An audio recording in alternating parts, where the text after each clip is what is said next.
Fala pessoal, tudo bem? Sejam muito bem-vindos, meus amigos, a essa nossa revisão de véspera focada para a PGM Guarulhos. Prazer, meu nome é Bruno Betti, sou professor aqui da Casa de Direito Administrativo, sou procurador do município de Belo Horizonte e vou estar com você aqui neste nosso encontro, meus amigos. Sejam todos muito bem-vindos. Bom, pessoal, antes de nós iniciarmos, eu quero me colocar à disposição de você lá no meu Instagram, @BrunoBetCosta, para aquilo que você precisar de tirar dúvidas deste nosso encontro, bem como de qualquer outro ponto do direito administrativo. Além disso, sempre posto dicas, atualizações, temas relevantes do direito administrativo que serão essenciais na sua aprovação. @BrunoBetCosta. Muito bem, meus amigos, vamos dar início.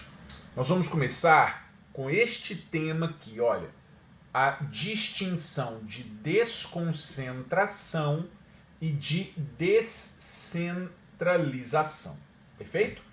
Esses que são dois instrumentos, dois institutos de distribuição de competências no âmbito do direito administrativo. Venha cá. A desconcentração, vamos começar por ela, é o fenômeno de criação de órgão. Quando a gente fala em desconcentração, a gente vai falar no fenômeno de criação de órgão. A gente vai falar no fenômeno de distribuição interna, de competências. O desenho da desconcentração vai ser esse aqui, olha. Por exemplo, o município de Guarulhos criando os seus órgãos. Veja, cada um desses quadrados aqui, um órgão. Portanto, uma distribuição interna de competências dentro da pessoa jurídica. Perceba, vem cá, que um órgão está acima, né, ou abaixo do outro, a depender da sua referência. O que eu quero te dizer, portanto, que há entre os órgãos a chamada hierarquia, há a chamada subordinação. Nós temos hierarquia, subordinação entre os órgãos públicos. Então, essa é a desconcentração. Fenômeno de criação de órgão, de distribuição interna de competências, em que há hierarquia e em que há subordinação entre os órgãos públicos. Perfeito? Bom, venha cá, porque eu ainda quero falar com você rapidamente sobre a figura do órgão. Anote para mim que órgão é uma unidade administrativa despersonalizada. Órgão é uma unidade administrativa despersonalizada, ou seja, o órgão não possui personalidade jurídica. Nenhum órgão possui personalidade jurídica. Por isso é uma unidade administrativa despersonalizada. Mas lembre que há órgãos que possuem a chamada personalidade judiciária, que é a aptidão para ser parte em demandas judiciais na defesa das suas prerrogativas institucionais. Os órgãos mais elevados da estrutura da administração poderão ser partes na defesa das suas prerrogativas institucionais. Muito bem. Órgão público. Pessoal, se nós estudamos a desconcentração, eu quero estudar com você agora o fenômeno da descentralização. Se a descon é o fenômeno de criação de órgão de distribuição interna de competências, perceba, a descentralização é o fenômeno de criação de entes, de entidades, perfeito? Portanto, a descentralização é o fenômeno de distribuição externa de competências. É o fenômeno de distribuição externa de competências. E cuidado, distribuição externa de competências para outra pessoa jurídica ou para outra pessoa física. Porque, além do conceito de descentralização como fenômeno de criação de entes, a descentralização também vai se materializar, por exemplo, com a contratação de concessionárias, permissionárias e autorizatárias de serviço público. E permissionárias e autorizatárias podem ser pessoas jurídicas? Podem, mas também podem ser pessoas físicas. Por isso, a descentralização é o fenômeno de distribuição externa de competências para outra pessoa jurídica ou pessoa física. De modo, observe, o desenho da descentralização vai ser esse aqui, olha, município de Guarulhos instituindo um ente da administração pública indireta. Veja que esses entes estão lado a lado, o que significa dizer que não há hierarquia, não há subordinação, não há relação de hierarquia, não há relação de subordinação entre o ente da administração direta e o da indireta. O que vai haver, venha cá, é a famosa vinculação, tutela, supervisão ministerial. Supervisão ministerial. Vinculação, tutela, supervisão ministerial, ou também chamado de controle finalístico. Ou também chamado de controle finalístico. É o controle da administração direta sobre a indireta nos casos expressamente previstos em lei. Somente será possível o controle da direta sobre a indireta nos casos expressamente previstos em lei. Perfeito? Muito bem. Desconcentração, descentralização. Mudo de tema com você, entro na temática da improbidade administrativa. Venha cá. No que tange à improbidade, eu quero começar a falar com você acerca da indisponibilidade de bens. Pessoal, primeira coisa, a indisponibilidade de bens, a natureza jurídica trata de uma tutela de urgência, perfeito? Ao falarmos em indisponibilidade de bens, a gente fala numa tutela de urgência, que, portanto, precisa de 2 requisitos para ser decretada. Precisa do perigo de dano ou risco ao resultado útil do processo e a probabilidade dos atos descritos na inicial. Com a Lei 14.230, a indisponibilidade de bens deixa de ser uma tutela de evidência e passa a ser uma tutela de urgência. Ponto. Venha cá, perceba, a indisponibilidade de bens, como regra, exige contraditório prévio. A indisponibilidade de bens, como regra, exige contraditório prévio. Vai ser decretada somente após a oitiva da parte contrária, como regra. Mas vem cá que de maneira excepcional, exceção, o contraditório prévio pode ser dispensado. O contraditório prévio pode ser dispensado quando esse contraditório prévio puder comprovadamente frustrar a efetividade da medida. Perfeito? Bom, venha cá. Ainda a indisponibilidade de bens. Não é possível que recaia sobre bem de família.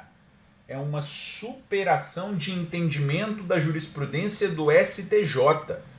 Não é possível a indisponibilidade de bem sobre o bem de família, salvo se esse bem de família for fruto de ato ilícito. Perfeito? Bom, também venha cá, a indisponibilidade de bens também não pode recair sobre o valor aplicado a título de multa. A indisponibilidade de bens também não pode ser aplicada sobre o valor, não pode recair sobre bens referentes ao valor aplicado a título de multa. Isso era algo possível antes da Lei 14.230 e que se torna impossível agora com a Lei 14.230. Como também a indisponibilidade de bens não pode recair sobre bens adquiridos de maneira lícita, sobre bens lícitos. E também não pode recair sobre quantias de até 40 salários mínimos. Perfeito? Ponto. Outro ponto relevante da temática da improbidade administrativa vai se referir ao julgamento do Supremo Tribunal Federal, o agravo em recurso extraordinário 843989, que o Supremo, em sede de repercussão geral, definiu as questões de aplicação retroativa ou não da revogação da modalidade culposa do ato de improbidade. O Supremo, no item 1, mantém o entendimento da Lei 14.230, de que é necessária a comprovação da responsabilidade subjetiva, exigindo-se o elemento subjetivo dolo. Portanto, o Supremo confirma a necessidade do dolo e não mais a existência de ato de improbidade culposo. Exige-se o dolo. E venha cá, não é qualquer dolo que se exige mais na improbidade. Agora é o dolo específico. É o dolo com o fim específico de alcançar o resultado pretendido. Não basta a mera voluntariedade do agente. Bom, definido que tem que ter dolo, o Supremo enfrentou o seguinte: e se o sujeito tiver praticado o ato culposo antes, com a vigência da Lei 14.230, como que fica esse ato culposo? No item 2, o Supremo entendeu que a norma benéfica da Lei 14.230, ou seja, a revogação da modalidade culposa, é irretroativa, não tendo incidência em relação à eficácia da coisa julgada. Muito importante, portanto. Veja, se o sujeito praticou o ato culposo antes da Lei 14.230 e tenha trânsito em julgado antes da Lei 14.230, o sujeito responderá pelo ato culposo. Não haverá aplicação retroativa da Lei 14.230. Repito, se o sujeito tiver praticado um ato culposo antes da Lei 14.230 e há trânsito em julgado antes da Lei 14.230, ele responderá pelo ato culposo. Não haverá aplicação retroativa.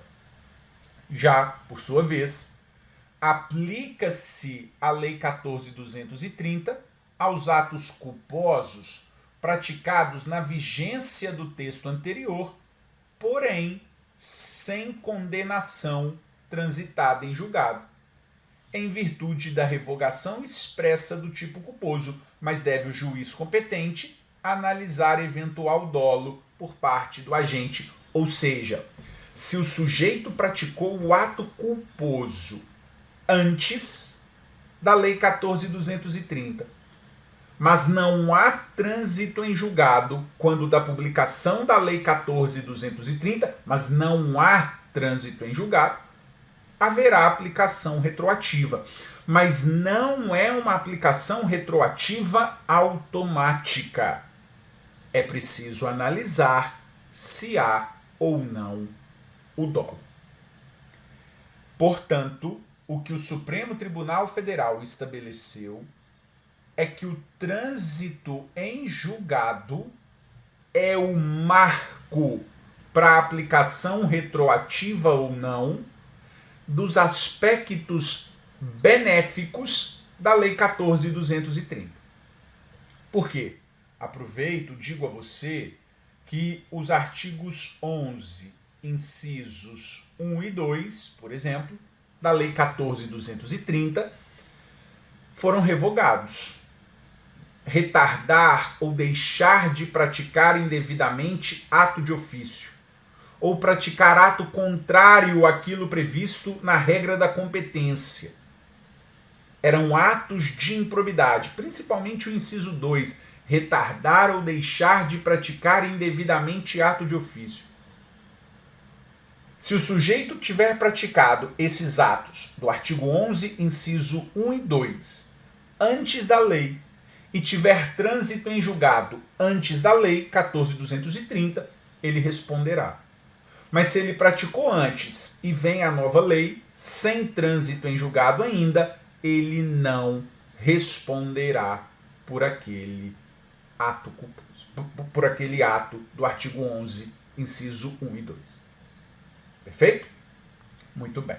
Bom, para finalizarmos esse julgado, o Supremo ainda entendeu que o novo regime prescricional previsto na 14.230 é irretroativo, aplicando-se os novos marcos temporais apenas a partir da publicação da lei. O novo regime prescricional instaurado pela Lei 14.230 não retroage. Aplica-se os novos marcos temporais apenas a partir da publicação da lei.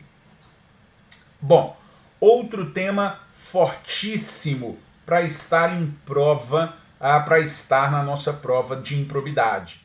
Esse entendimento do Supremo Tribunal Federal, olha, o agravo em recurso extraordinário 1175650, porque nele o Supremo Tribunal Federal entendeu que é constitucional a utilização da colaboração premiada em ação civil pública movida pelo MP. Então, muito cuidado. Perceba, para que seja válida a colaboração premiada, a ação civil pública tem que ter sido ajuizada pelo MP. Porque eu sei que você sabe que o próprio STF já legitimou o ajuizamento da ação de improbidade. tanto pelo MP quanto pela pessoa jurídica interessada. A gente já sabe isso, isso é um dos primeiros julgados do Supremo sobre a lei de improbidade. Agora, para se valer da colaboração premiada, precisa ter sido ajuizada a ação de improbidade pelo MP e ainda observar algumas diretrizes. Primeira delas, de que o juiz vai ouvir sigilosamente o colaborador e vai analisar a regularidade, a legalidade e a voluntariedade da manifestação de vontade. O juiz vai ouvir sigilosamente o colaborador e vai analisar regularidade, legalidade e voluntariedade da manifestação de vontade. Perceba que as declarações do agente colaborador, desacompanhadas de outros elementos de prova, são insuficientes para o início da ação civil por ato de improbidade. Isso. Eu não posso mover a máquina única e exclusivamente por uma declaração do agente colaborador. Eu preciso da declaração do agente colaborador, mas acompanhadas de outros elementos de prova. Ainda venha cá, que a obrigação de ressarcimento do dano causado ao erário pelo agente deve ser integral. Essa é a diretriz mais importante. Não podendo ser objeto de transação ou acordo, sendo válida a negociação em torno do modo e das condições para indenização. Então veja, pessoal, a obrigação de ressarcimento ao erário deve ser integral. Se gerar dano ao erário de R$1 milhão, o ressarcimento precisa ser de R$1 milhão. Eu não posso negociar isso. O que eu posso negociar, transacionar, é acerca do modo e das condições para pagamento. Se vai ser à vista, parcelado, se vai ser em dinheiro, se vai ser em bens. Isso eu posso negociar. Veja que o acordo de colaboração, como eu disse a você, deve ser celebrado pelo MP e a pessoa jurídica atuará como interveniente e precisa ser homologado pela autoridade judicial. Acordos de afirmados somente pelo MP ficam preservados até a data do julgamento, desde que haja previsão de total ressarcimento do dano, tenha sido homologado em juízo e cumprido pelo beneficiado. Perfeito? Ponto. Fecho com você a temática da improbidade, entro com você na temática da desapropriação e, num primeiro momento, acerca da desapropriação dos bens públicos. Porque você sabe, e isso se mantém, que o artigo 2º, parágrafo 2º do Decreto-Lei 3365 vai dizer que para que haja desapropriação de bens públicos, eu preciso da autorização legislativa e da ideia da hierarquia federativa, ou seja, União desapropria de estados e municípios, estados de municípios. Isso ok, eu sei que você sabe. O que eu preciso trazer para você é a novidade trazida no Decreto-Lei 3365 de que a autorização legislativa pode ser dispensada. A autorização legislativa pode ser dispensada. Quando, pessoal, que a autorização legislativa será dispensada? Quando houver acordo entre os entes federados. Haverá um acordo entre os entes federados em que serão fixadas as responsabilidades financeiras acerca de indenização e, portanto, a autorização legislativa se torna dispensável. Perfeito? Isso é uma novidade acrescido ao Decreto-Lei 3365. Bom, ainda tem uma outra novidade no Decreto-Lei 3365 que eu quero trazer para você, que é o artigo 5º, no seu parágrafo 6º, incluído também pela Lei 14.620, vai dizer o artigo 5º, parágrafo 6º. Comprovada a inviabilidade ou perda objetiva de interesse público em manter a destinação do bem prevista no decreto expropriatório, o expropriante deverá adotar uma das seguintes medidas. Veja, pessoal, nesta ordem de preferência. Então, não havendo mais interesse em manter a destinação do bem, não havendo mais a viabilidade da desapropriação, o ente deve adotar uma dessas duas medidas que eu vou trazer para você, mas muito importante que você observe nesta ordem de preferência. Primeiro, vai destinar a área não utilizada para outra finalidade, ou vai alienar o bem a qualquer interessado, assegurando o direito de preferência à pessoa física ou jurídica desapropriada. Perfeito? Muito bem. Mudo de tema com você, chego nas intervenções restritivas do Estado na propriedade. A primeira delas, a limitação administrativa. Anote para mim que a limitação administrativa é uma intervenção restritiva do Estado na propriedade por normatização. Limitação administrativa é uma intervenção restritiva do Estado na propriedade por normatização, por meio de atos normativos, por meio de leis ou atos normativos propriamente dito. Limitação administrativa, intervenção do Estado na propriedade por normatização. Perceba, venha cá, que a limitação administrativa terá como características a generalidade e a abstração. E exatamente por isso, como regra, não há que se falar em indenização. Haverá essa indenização quando houver dano. Perfeito? Quando, na verdade, o poder público limitar tanto o uso da propriedade que o que há, na verdade, é uma verdadeira desapropriação indireta.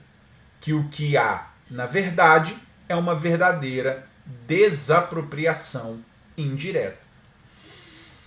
Exemplo de limitação administrativa, o gabarito de prédio.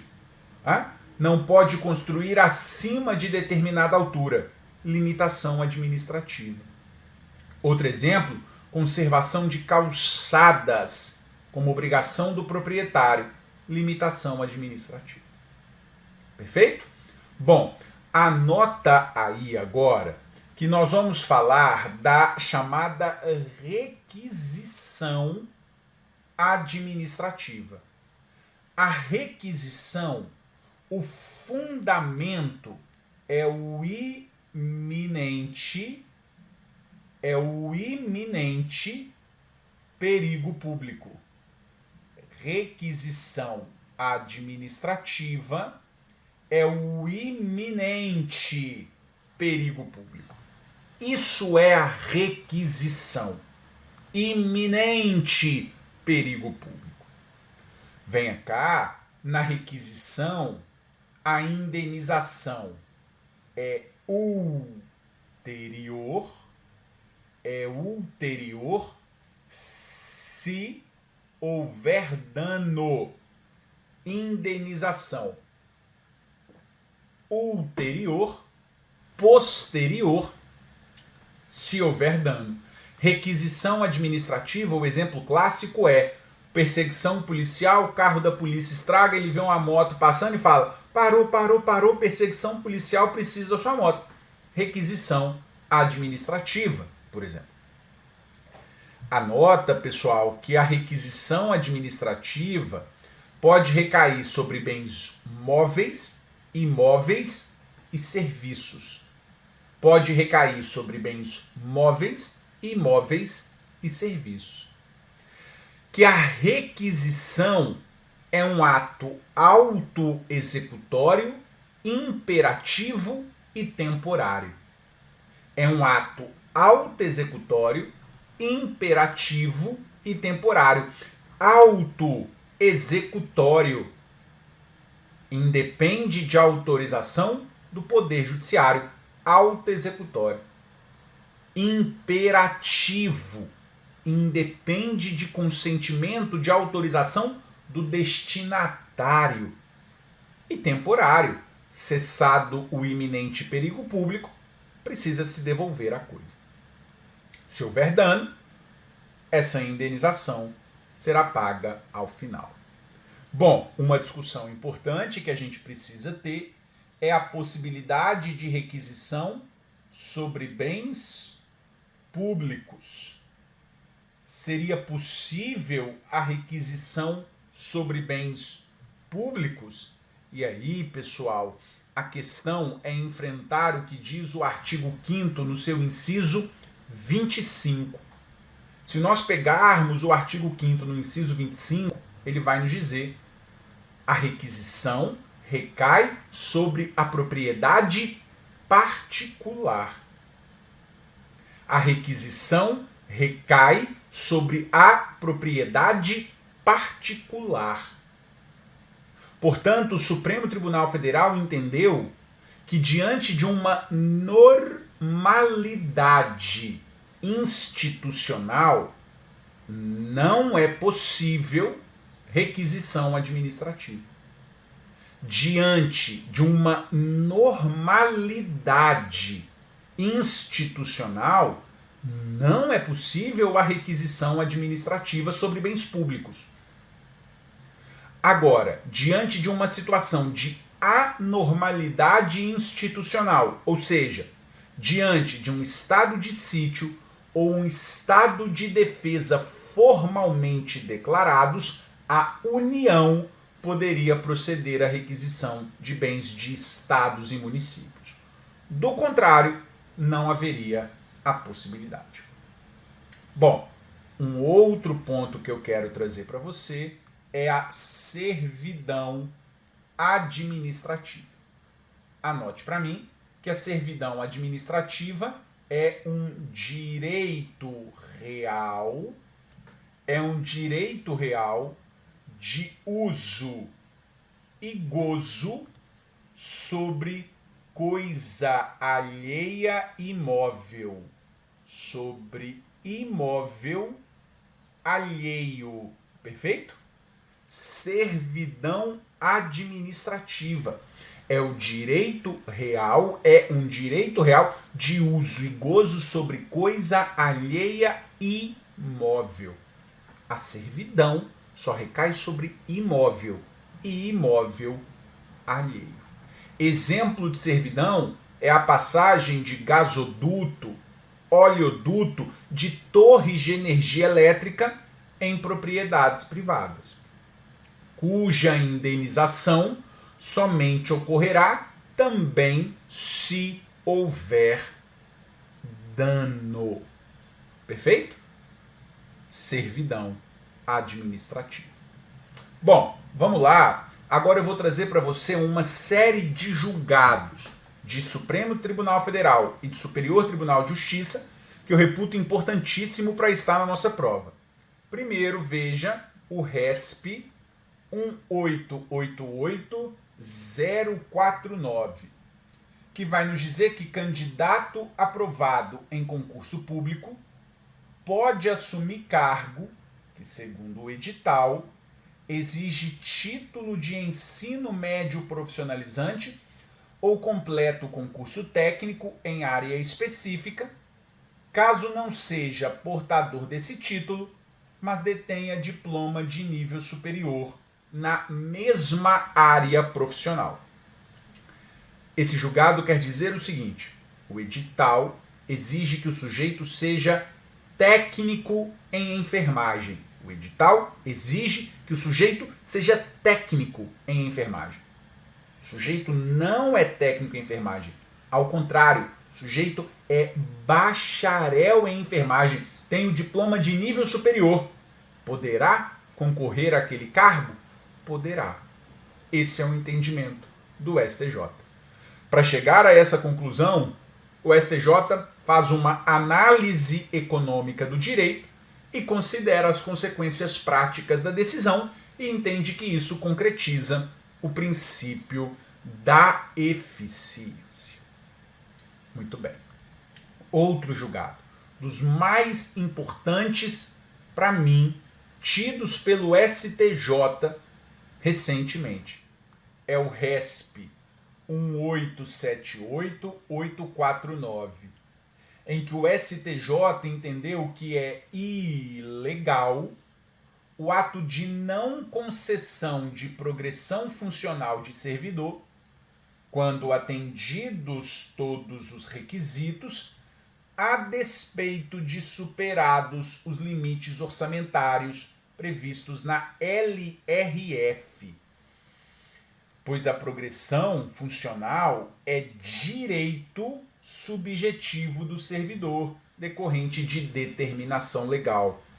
Portanto, o que você precisa gravar é que, se o sujeito cumprir todos os requisitos para uma progressão funcional, mesmo o ente estando no limite prudencial, o sujeito servidor vai ter direito a essa progressão. Porque a progressão é um direito subjetivo. Venha cá, se é um direito, a progressão é um ato vinculado e é também um ato simples. Dentro daquela classificação de atos simples, complexos e compostos, a progressão é um ato simples. Pois muito bem. Bom, quero ainda trazer para você algumas discussões, alguns pontos sobre licitações. E aí quero diferenciar com você o sobrepreço e o superfaturamento. Veja que sobrepreço é o preço em valor expressivamente superior aos referenciais de mercado. Isso é sobrepreço. É pagar muito mais caro daquilo que é estabelecido pelo mercado. Sobrepreço é o preço em valor expressivamente superior. Grave isso. Por quê? Porque superfaturamento é o dano provocado ao patrimônio da administração, caracterizada por situações aqui elencadas exemplificamente, mas que são as mais importantes, como, por exemplo, a medição de quantidades superiores às efetivamente executadas ou fornecidas. Isso é superfaturamento. Quando a administração paga para receber 100, mas recebe 90, por exemplo. Superfaturamento, medição em quantidades superiores às efetivamente executadas ou fornecidas. A administração pagou para receber 100, mas recebeu 90. Ou a administração pagou para receber 2 quilômetros de asfaltamento de rua e o sujeito asfaltou 1,5 km. A medição disse ele asfaltou 2 quilômetros, mas a administração recebeu 1,5 km de asfaltamento de rua, superfaturamento. É superfaturamento também quando há um reajuste irregular de preços. Tudo isso, superfaturamento. Bom, eu ainda quero falar com você sobre os chamados modos de disputa. A Lei 14.133 estabeleceu a possibilidade de 3 modos de disputa: o modo aberto, o modo fechado e o modo misto. O aberto são os lances públicos e sucessivos, o fechado, o envelope lacrado, e o misto, a combinação entre eles. Eu não quero isso, que você saiba isso. Quero que você saiba essas 2 redações que aqui estão, em que a lei diz que a utilização isolada do modo de disputa fechado, a utilização isolada do modo de disputa fechado será vedada quando adotados os critérios de julgamento do menor preço ou do maior desconto. Adotado os critérios de julgamento do menor preço ou do maior desconto, menor preço ou maior desconto, não é possível usar de maneira isolada o modo de disputa fechado.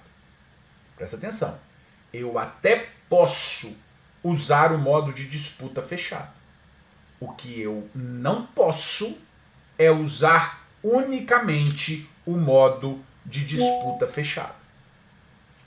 Adotado o menor preço, adotado o maior desconto, eu posso usar o fechado, desde que combinado com o aberto. O que eu não posso é a utilização isolada do modo de disputa fechado. Como também, quando adotado o critério de julgamento, técnica e preço, fica vedada a utilização do modo de disputa aberto. Eu não poderei usar o modo de disputa aberto. Muito bem, vamos lá. Outro ponto importante da Lei 14.133 são os chamados critérios de desempate, previstos no artigo 60. Esses critérios de desempate que precisam ser usados sucessivamente nessa ordem: disputa final, em que os licitantes vão apresentar nova proposta; avaliação de desempenho contratual prévio; desenvolvimento pelo licitante de ações de equidade entre homens e mulheres; e desenvolvimento de programa de integridade. Nesta ordem, primeiro, faz uma disputa final. Se desempatar, ótimo. Se não desempatar, avaliação de desempenho contratual prévio. Se não desempatar, verifica desenvolvimento de ações de equidade. Se não desempatar, desenvolvimento do programa de integridade. Passar desses 4 critérios, se não desempatar, o que faz? Outros 4 critérios, que também precisam ser usados nessa ordem. Verificar se a empresa está no âmbito da administração estadual, licitante, ou no estado em que o município está localizado. Verificar se é empresa brasileira, se é empresa que invista em pesquisa e desenvolvimento tecnológico, e verificar se a empresa comprova prática de mitigação nos termos da Política Nacional sobre Mudanças de Clima, mais uma vez na ordem ali estabelecida. Outro ponto importantíssimo da Lei 14.133 são as garantias, que podem ser exigidas a critério da autoridade competente. Não há uma obrigação na exigência de garantias. E que, como regra, quem vai escolher uma das garantias é o contratado. O contratado, como regra, vai escolher uma das garantias. Por que como regra? Porque nas obras e serviços de engenharia, a Lei 14.133 permite que seja exigido o seguro-garantia. A Lei 14.133 permite que seja exigido o seguro-garantia para obras e serviços de engenharia. Pode ser exigido. Mas a regra é que o contratado escolha uma dessas garantias. Caução em dinheiro ou títulos da dívida pública, seguro-garantia, fiança bancária, título de capitalização custeado por pagamento único. Bom, veja que a alteração das garantias somente pode ser realizada por acordo entre as partes. Então, anote e deixe claro para você que não é possível alteração de garantia por um ato unilateral da administração. Não é possível alteração da garantia por ato unilateral da administração. E os valores? Quais são os percentuais da garantia? A regra de até 5% do valor inicial do contrato. Regra até 5%. Excepcionalmente, pode ser de até 10%, desde que justificada mediante análise de complexidade técnica e dos riscos envolvidos. E, excepcionalmente ainda, de até 30%, quando se tratar de obras e serviços de engenharia de grande vulto na modalidade seguro-garantia. Especificamente para o seguro-garantia para obras e serviços de engenharia de grande vulto. Muito bem. Pessoal, outro ponto que trago para você. Veja, a possibilidade de ser celebrado um contrato com prazo indeterminado nos termos do artigo 109. Quando a administração seja usuária de serviço público oferecido em regime de monopólio. Administração usuária de serviço público oferecido em regime de monopólio, o contrato pode ser celebrado por prazo indeterminado. Pessoal, vamos fechar nossa revisão e trago para você a temática do terceiro setor materializada nas OSCs, materializada nas OSCs, porque nós temos 3 instrumentos que a administração pode celebrar com as OSCs, com as OSCs, com as organizações da sociedade civil. Nós temos o termo de colaboração, termo de fomento, acordo de cooperação. Bom, termo de colaboração e termo de fomento são praticamente iguais. Ambos para a consecução de finalidades de interesse público e recíproco em que há a transferência de recursos financeiros. Termo de colaboração, termo de fomento são praticamente iguais.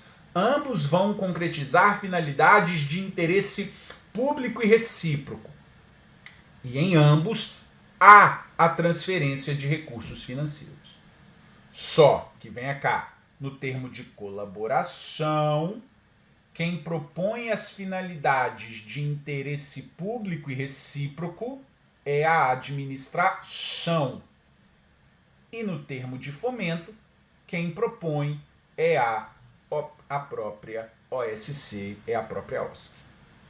Já, por sua vez, no acordo de cooperação, vai se diferenciar dos outros dois porque não há a transferência de recursos financeiros.